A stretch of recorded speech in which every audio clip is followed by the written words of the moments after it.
Hi, I'm Joe Porcaro. Today we're going to explore some of the many facets of playing jazz, like cymbal time, cymbal turnarounds, rudiments, and rhythms orchestrated around the kit. We're also going to show you how your jazz chops can be applied to rock and pop. So let's begin with the most basic aspect of playing jazz, swinging cymbal time.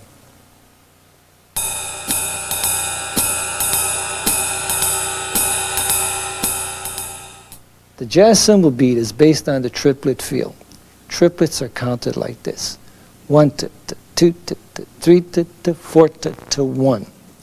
Interpretation of the jazz cymbal beat depends on tempo.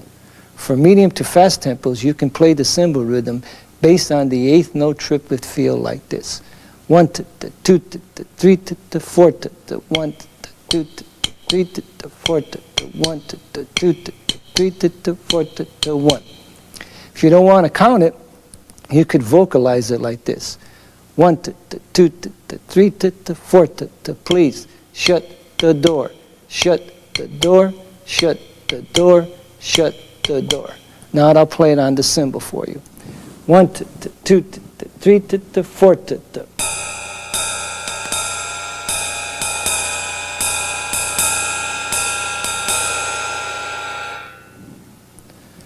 For very slow to medium tempos, you can base the cymbal rhythm on the 16th note triplets like this: 1 to enter to 2 to enter to 3 to enter to 4 to enter to 2 to enter to 3 to enter to 4 to enter to 1 to enter to 2 to enter to 3 to enter to 4 to enter to 1.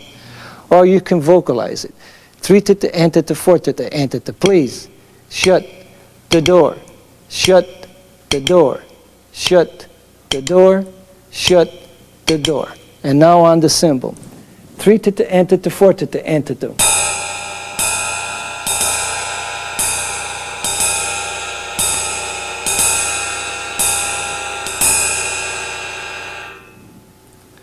For very fast tempos, you can interpret the jazz cymbal beat as even eighth notes like this: 1, 2, and 3, 4, and 1, 2, and 3, 4, and 1, 2, and 3, 4, and 1.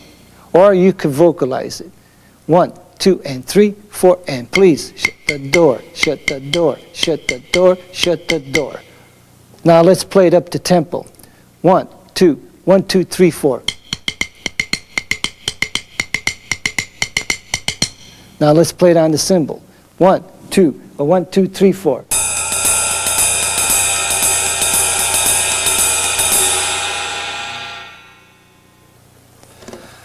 The jazz cymbal beat is very personal. Different drummers feel the skip beat differently. The skip beats, of course, are the notes played on the last ta of the triplet going into beat 3 and the last ta of the triplet leading back into beat 1. In developing your cymbal beat, besides the concept of where you place the skip beat, it's also most important how you feel the quarter notes, beats 1, 2, 3, and 4. One concept is to stress all 4 quarters equally, like this. A 1, 2, 3, 4.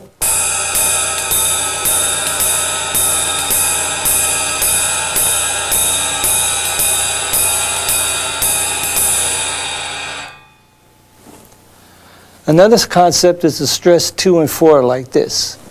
1, 2, 3, 4.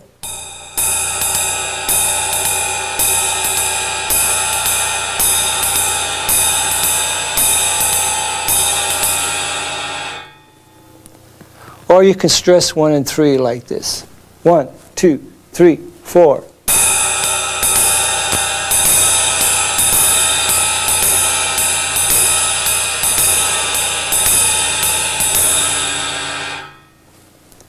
You can even stress the skip beat itself. Elvin Jones is noted for that. 1, 2, 3, 4.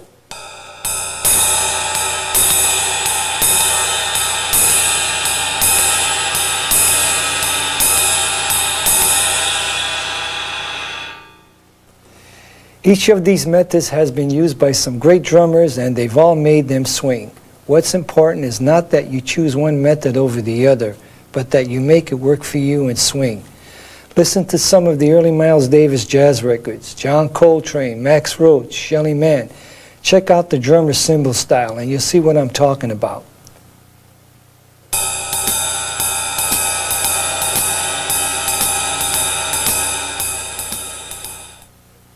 At this point, I'd like to show you how to take the conventional jazz cymbal beat, which is 1, 2, 3, 4, 1, 2, 3, 4. And turn it around rhythmically to make variations on the basic pattern like this. 1, 2, 3, 4.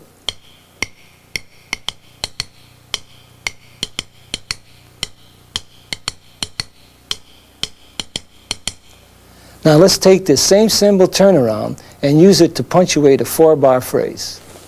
A 1, 2, 3, 4.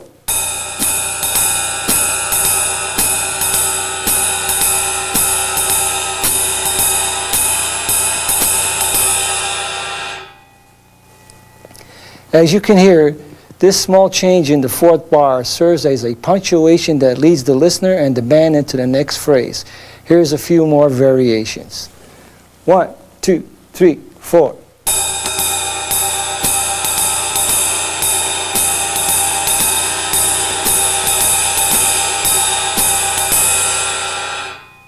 And another. 1, 2, 3, 4.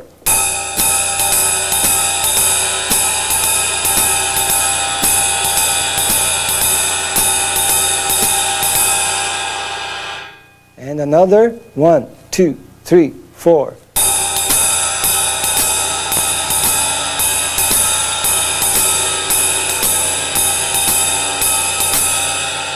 And still another.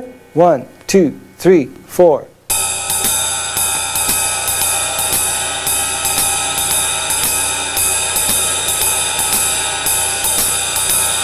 And one more.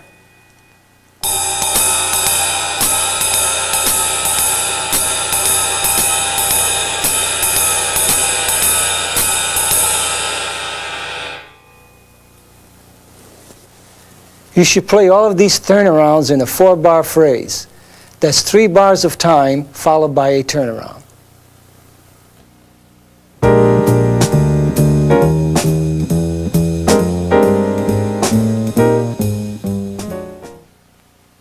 Now let's talk about playing musically at the drum set.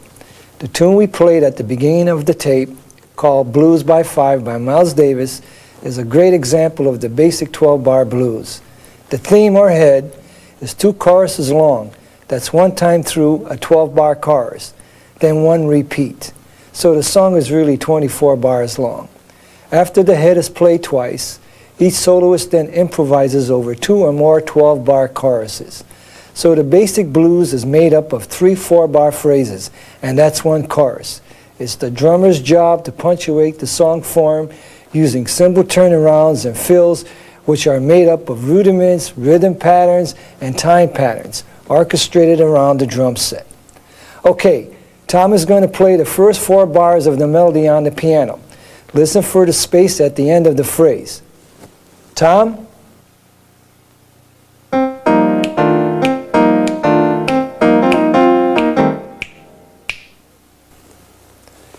Did you hear the space at the end of the phrase, the resting point, where the melody breathes? Now listen to the whole 12-bar chorus.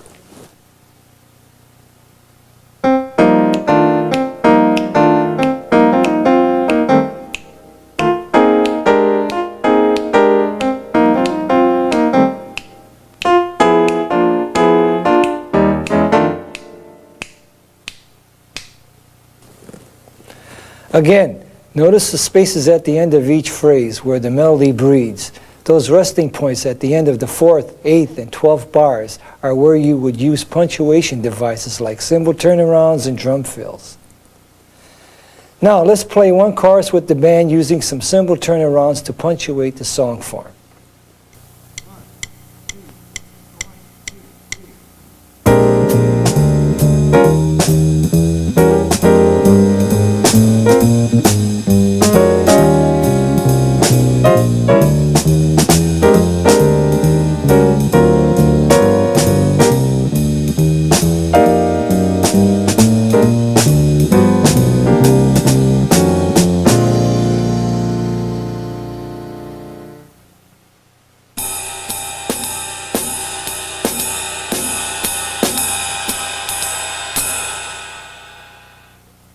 By using the 2-bar cymbal turnarounds, you can open up a vast vocabulary of rhythmic possibilities.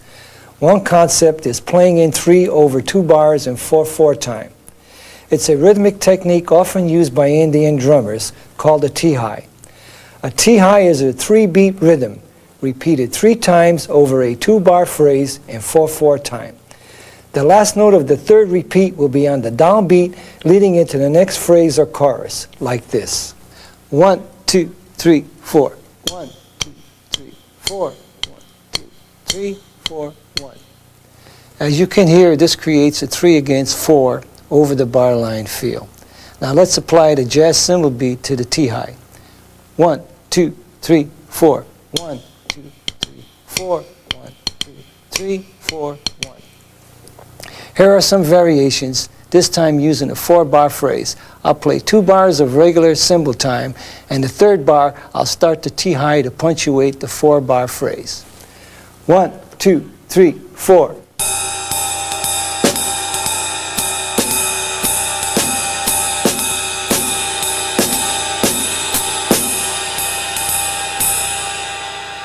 And here's another example. 1, 2, 3, 4.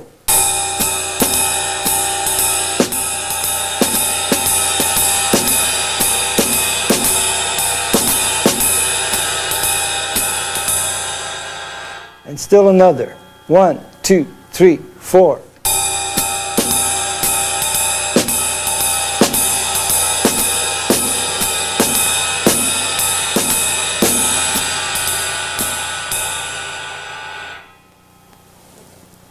Okay, now I'm going to play a whole chorus with the band using cymbal turnarounds and T-highs to punctuate the blues song form. Notice that there will be a 1-bar cymbal turnaround in bars 4 and 8. And then in bars 11 and 12, I'll use a T-high, which is slightly more involved, to set up the next chorus.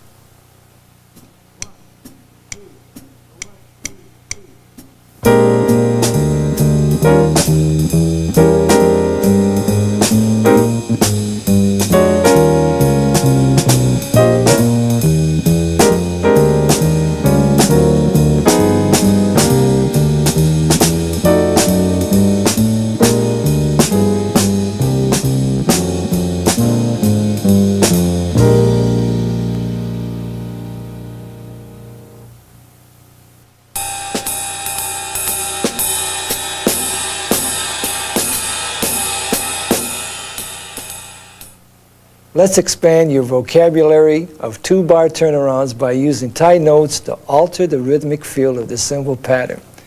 The rule for tied notes is when 2 notes are tied together, play the first note only.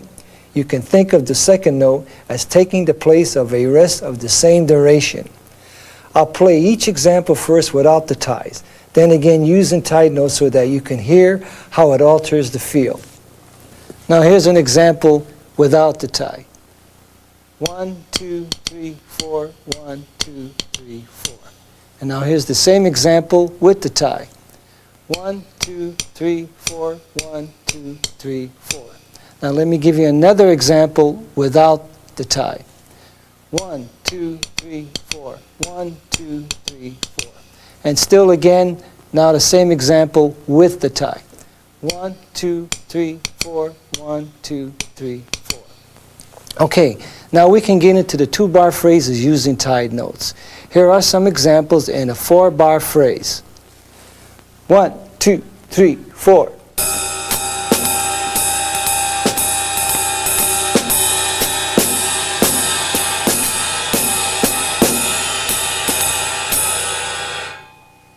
Okay, now here's another example. 1, 2, 3, 4.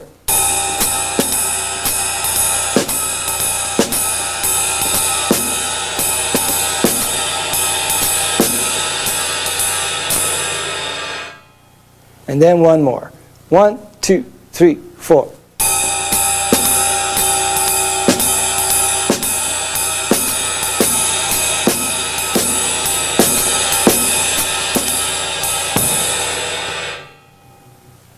You can take similar exercise and orchestrate parts of the cymbal rhythms on the snare and add fills. 1, 2, 3, 4.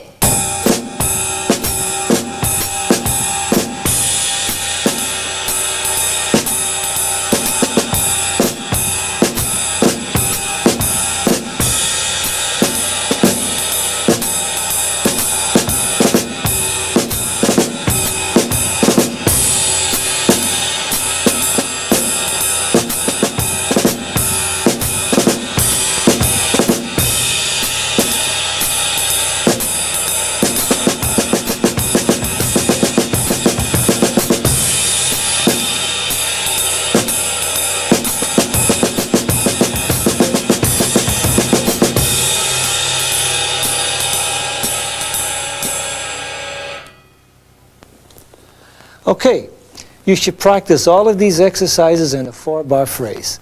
Play 2 bars of time, followed by a 2-bar cymbal turnaround.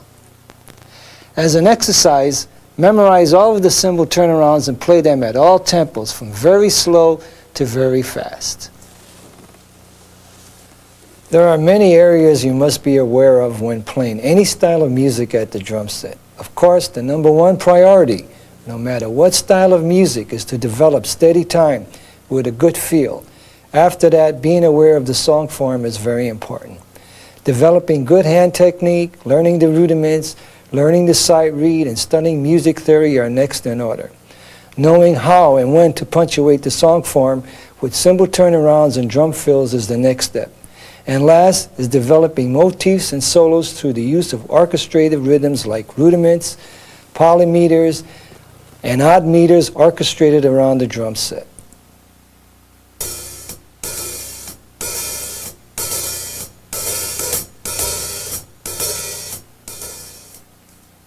At this point, let's talk about another important feel when we're playing jazz, the 2 feel. I'll demonstrate first on the hi-hat.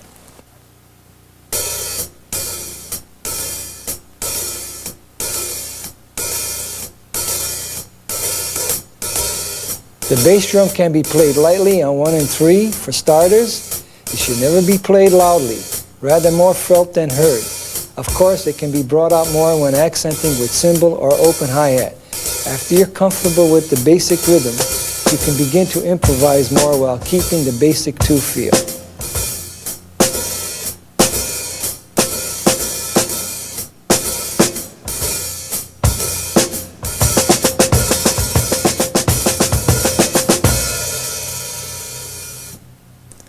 Now I'll show you where the open and close strokes fall when playing the 2 feel on the hi-hat.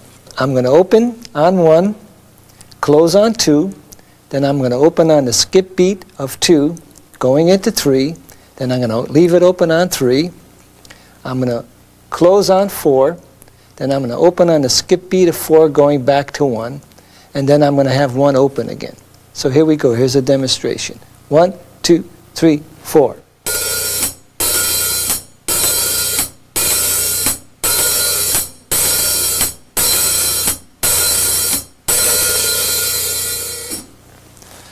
All of the cymbal turnarounds we looked at so far can also be played on the hi-hat using closed and open sounds.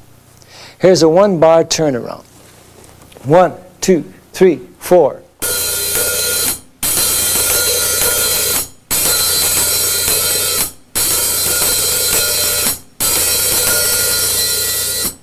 And here's a 2-bar turnaround. A 1, 2, 3, 4.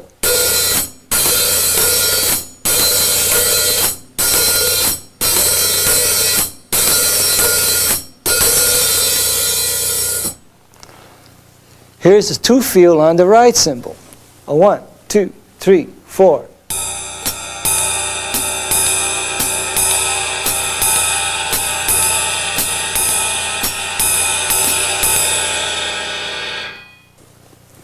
When playing the blues, note that the 2-feel is sustained for the first 2 choruses.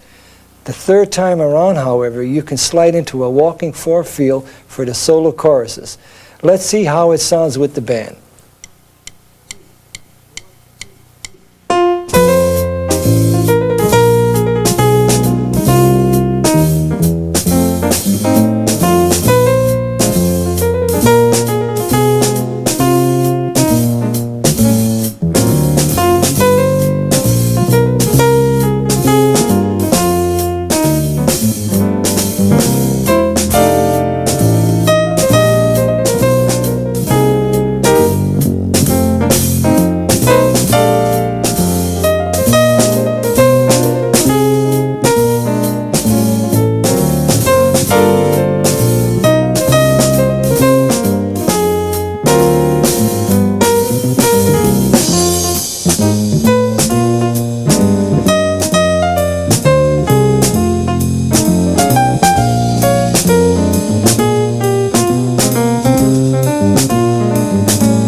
To perform all the things we've gone over so far, you've got to develop the hand technique to bring it off.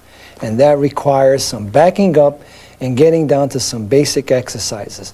So let's start with the most important area in snare drum technique, and that's your grip. Sometimes it's called the fulcrum.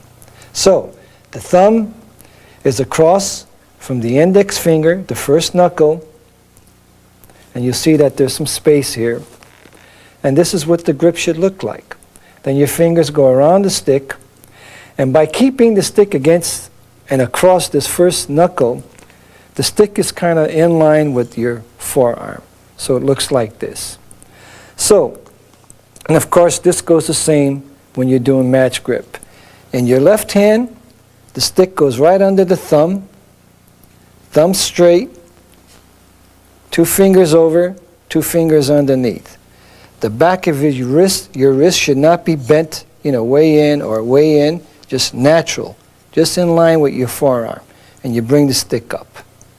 And this is what your hand should look like when you first start off in your playing position. So I'm going to show you some arm exercises that you could get into when you warm up every day. And this develops your wrist, your forearm, and then your whole arm, all the way up like this. So I'll do that again for you. Here's wrist, forearm, all the way up, open the fingers, come down and hit the pad. Your left hand, start low, snap the wrist up, bring the whole forearm right by your belly button, stretch your whole shoulder right in. As you go up, you turn out, turn your wrist, turn in, come down and hit the pad. Now I'll do both arms in a couple of sequences. Snap up, up, up, down, up, up, up, down, up. Turn in, go up, turn, back down. Do about 50 of these in the morning and you're ready to attack the drums. Okay, now let me show you another exercise, what I call wrist snap-ups. Now this is a no-bounce technique. The wrist is doing all the work. Now the stick is not going to be away from the palm of your hand like you normally play. It's going to be against the palm of the hand. So there's no bouncing involved. You literally have to bring the stick up with your wrist, like so.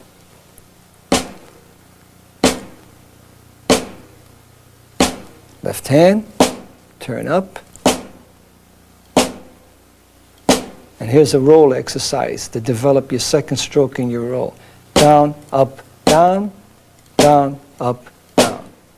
Down, up, down, down, up, down. And then you can come right back up, 2 strokes with each hand. Up, up, up, up. No bouncing. This is all wrist strokes. And then you should practice the alternate stroke, alternating stickings. Right, left, right, left, right, left, right, left. Okay, now, after you've worked on these exercises and you stretched your muscles and you limbered up, then you go into what we call the wrist bounce. Now, the wrist bounce is how I normally play most of my strokes in rudiments and, my all-around playing.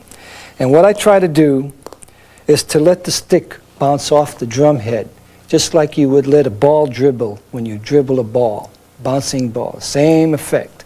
Like I bounce, I'm going to show you just with the fulcrum, bouncing the stick off the head of the drum. Now, if you bounce this stick, you get your good balance position with the stick. And you dribble the stick. This will give you a good feel for the bounce. I'm going to dribble the stick with my right hand, just like I'm bouncing a ball.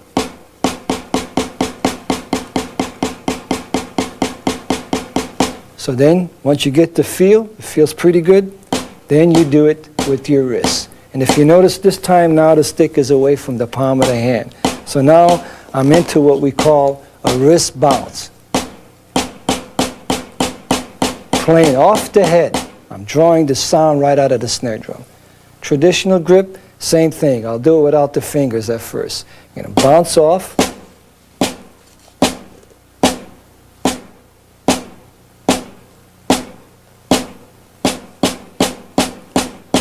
I'm going to bounce it. Get the feel of the bounce. If you don't get it at first by doing it with your wrist, just take your left hand and practice dribbling the stick. And you'll get a feel for it after a while. Now back with fingers on the stick. And there's the traditional grip with the bounce. Now I'll play some singles to show you what's happening. You should practice different levels. Low,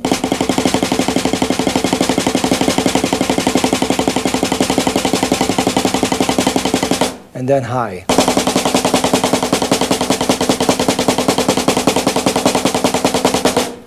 Now, finger bounce. Same thing. Take your left hand, have your stick in your right hand, practice the bounce like you were bouncing a ball. Now in the finger bounce, your thumb and index finger are going to kind of stay stationary, and these 3 fingers, or just the third and fourth finger, the pinky doesn't have to work, will do all the playing for you. And these, you have to think of these separate. the thumb and index finger and these 3 fingers, independent of each other. So here, bounce the stick, then continue with your fingers. Then you could check yourself by holding your wrist a little bit and making sure that your fingers are really doing the work.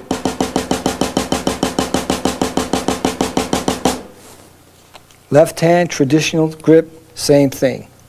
Get your fulcrum, get your grip, bounce the stick, then fingers, continue with your fingers. Once that feels pretty good, put the other 2 fingers underneath and you're on your way. Now, let's play some single strokes with the finger technique.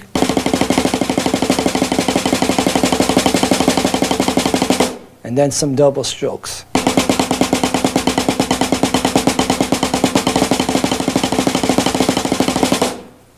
Okay, then I'd like to show you what I call the reverse finger technique.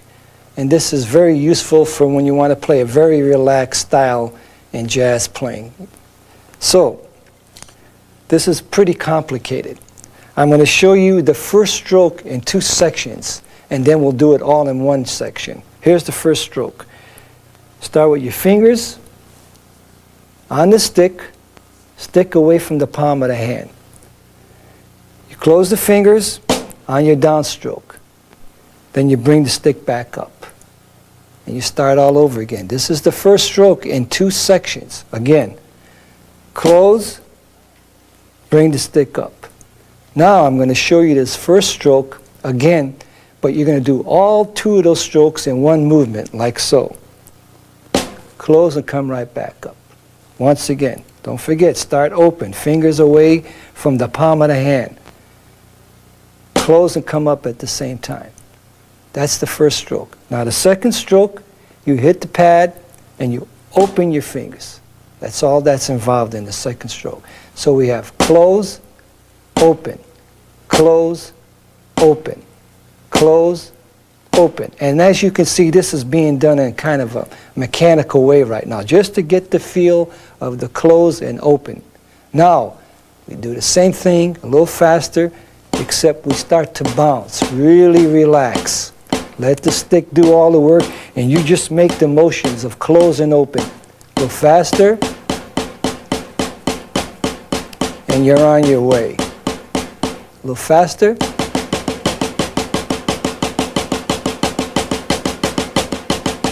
Now, if you notice, I was kind of bending my knuckle and my thumb. This kind of helps, you know, when you're doing the close and open style. But a lot of drummers do it without bending the knuckle. For me, it feels good when I bend the knuckle.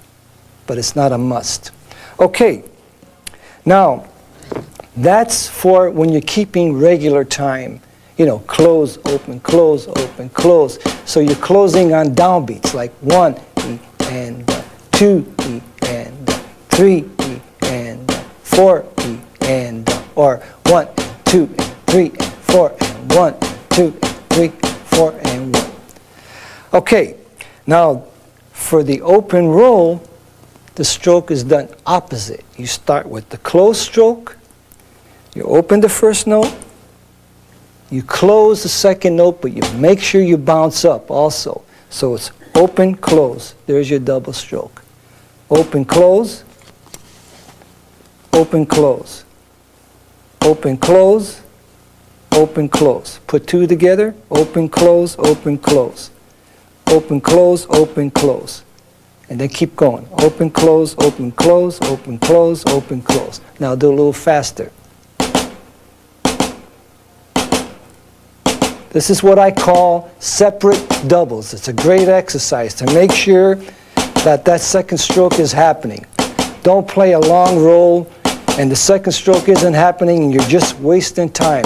What I call constructive practicing. Put 2 together, then keep going. A little faster.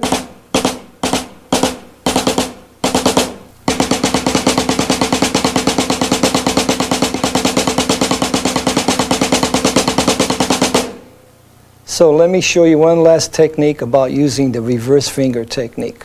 I like to use this technique when I'm playing relaxed cymbal patterns at a pretty up-tempo, or like some samba patterns. So you close on the first beat of the cymbal beat, you close, and then on 2 you open, and on the last ta of 2 is a finger stroke. And then you repeat the procedure from 3 to 4. 3, you open on 4, and then the last ta of 4 is a finger stroke. So here it is up to tempo now. 1, 2, 3, 4. 1, 2, 3, 4. 1, 2, 3, 4. 1, 2, 3, 4. 1, 2, 3, 4. 1. A little faster.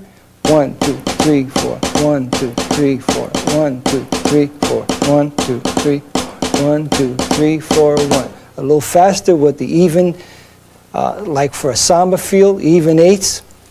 And cut time. 1, 2, 2, 2.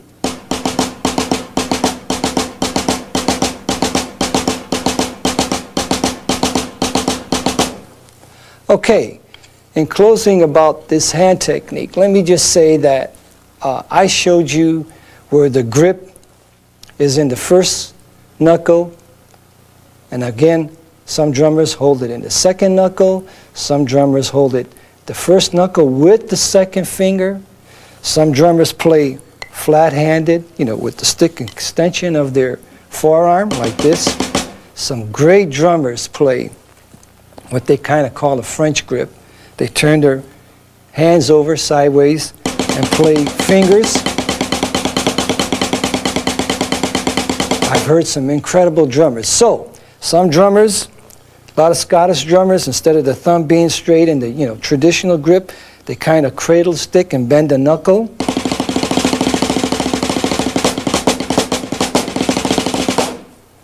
So what I'm trying to say here, they all work. Keep an open mind. Apply them for different situations in your playing. So that's what it's all about as far as playing techniques.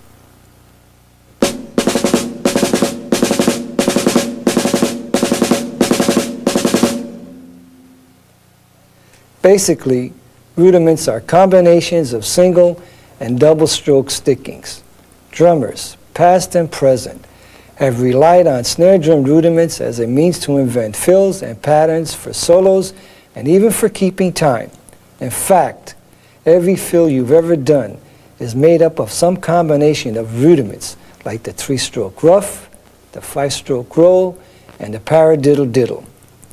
First, you have to learn the sticking and how to count each rudiment. Then, once you've got the hang of playing them on the snare drum, you can orchestrate each rudiment around the set and use them as punctuating devices in the song form, just like you would use cymbal turnarounds. You can also use rudiments to develop fills and solos. At this point, let's work on some rudiments and then develop them as drum fills. Okay, here's the 3-stroke ruff in its traditional form. 1 and 2 and 3 and 4 and 1.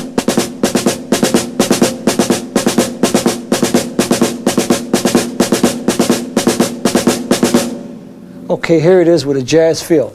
1 to 2 to 3 to 4 to.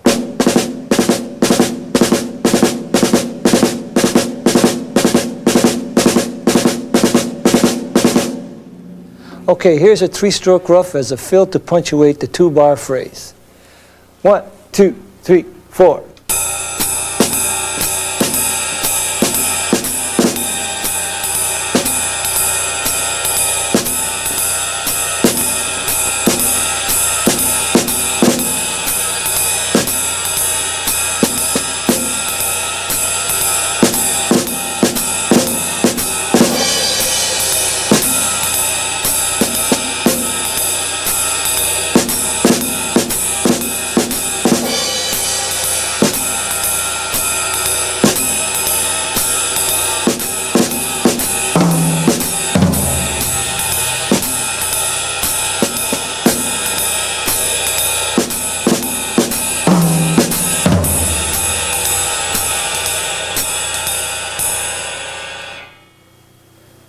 Now here's some three-stroke roughs with turnarounds to punctuate the blues song form. A 1, 2, 3, 4.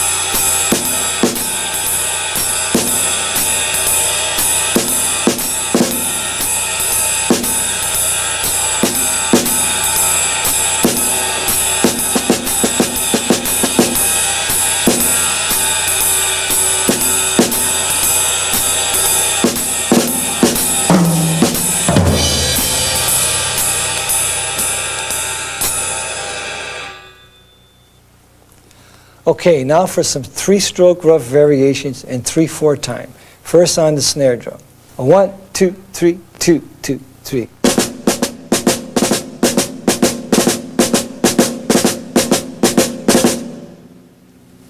And here it is with the tie. 1, 2, 3, 2, 2, 3.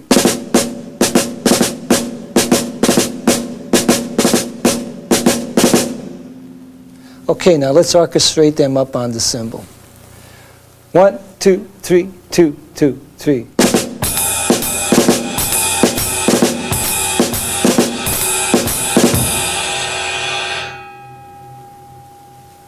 Another variation with the tie. 1, 2, 3.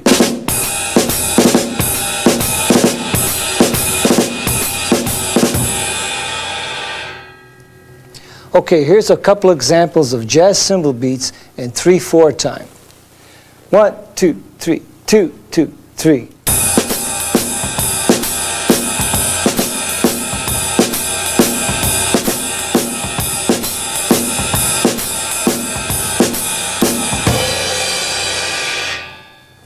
Here's another variation with a fast 3/4 pattern with the half-time feel. 1, 2, 3, 2, 2, 3.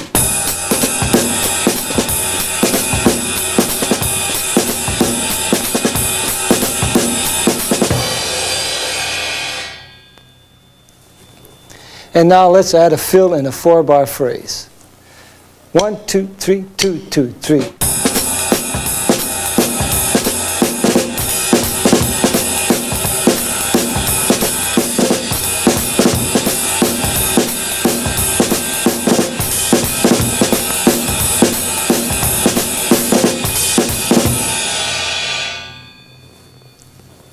Okay, I'm going to play a rhythmic variation of the three-stroke rough. 1, 2, 3, 2, 2, 3.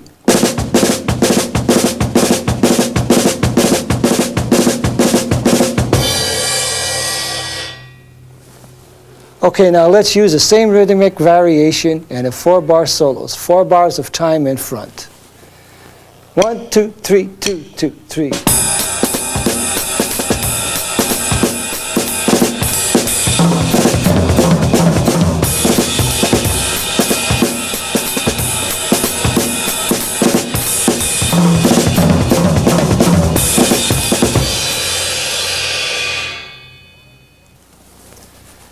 We've already talked about phrasing in 3 in 4/4 time by using T-highs. Well, you can use the three-stroke rough to make it more interesting. Here's a little snare drum solo using the three-stroke rough in 3/4 time. 1, 2, 3.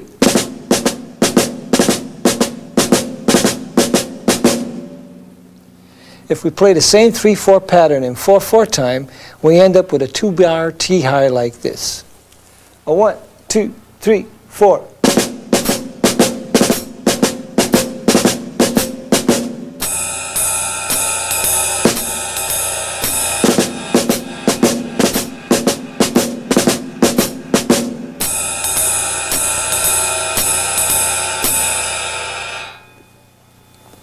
Here's the same example orchestrated at the drum set as a 4-bar phrase.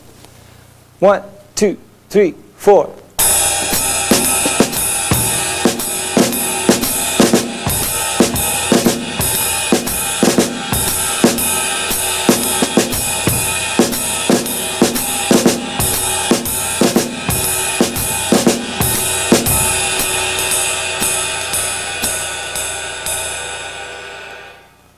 Now here's a 3-stroke rough using an 8-bar phrase with a 4-bar solo. A 1, 2, 3, 4.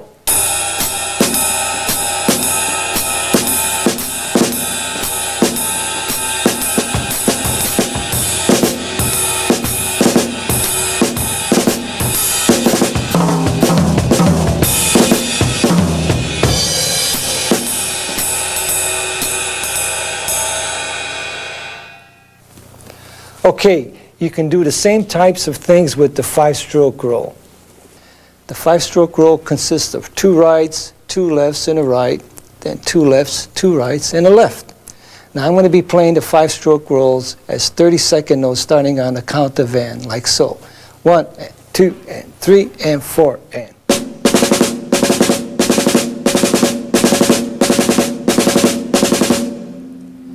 Now we can reverse that. We'll start the 30-second notes on the beat and end the 5-stroke roll on N, like this. 1, and 2, and 3, and 4, and.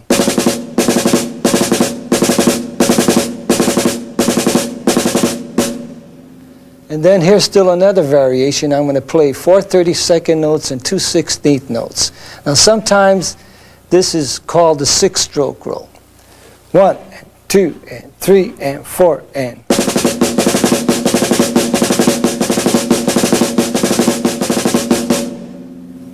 Okay, now I'd like to take these variations and I'm going to play a funk pattern and use the 5-stroke roll as part of my time pattern on the hi-hat. Then I'm going to use the 5-stroke roll as a pickup coming back to the time pattern, and then I'll end up with a fill going around the drums, like so.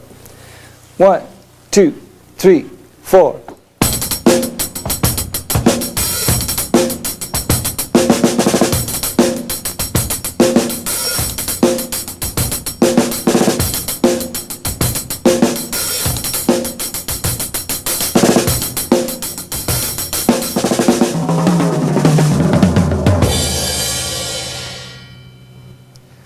Okay, now I'd like to show you the 5-stroke roll in a triplet feel.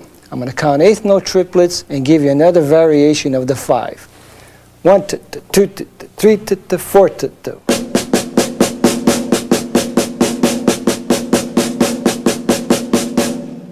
Now I'll play it a little faster for you. 1, 2, 3, 4.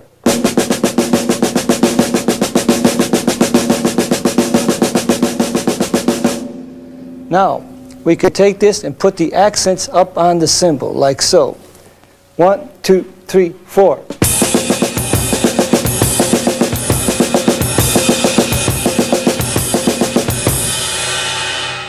And then you could orchestrate it around the drum set, like so, a little faster.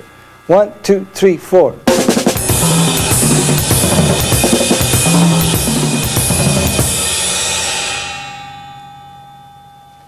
Now, to go along with the 5-stroke roll with the triplet feel, I'm going to add what I call a half drag in an 8th note triplet. The half drag, we're going to reverse it, and it'll be 2 rights and a left, like so. 1, 2, 2, 3, 4.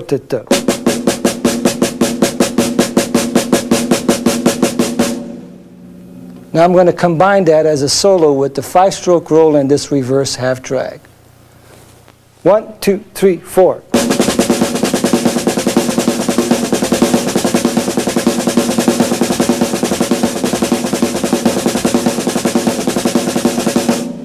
Now let's put it up on the cymbal as a fill.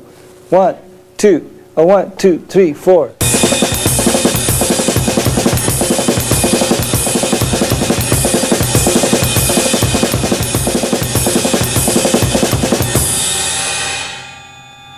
Now I'm going to do the same rudiments and put it in a 3-4 feel to get this effect. 1, 2, 3, 1, 2, 3.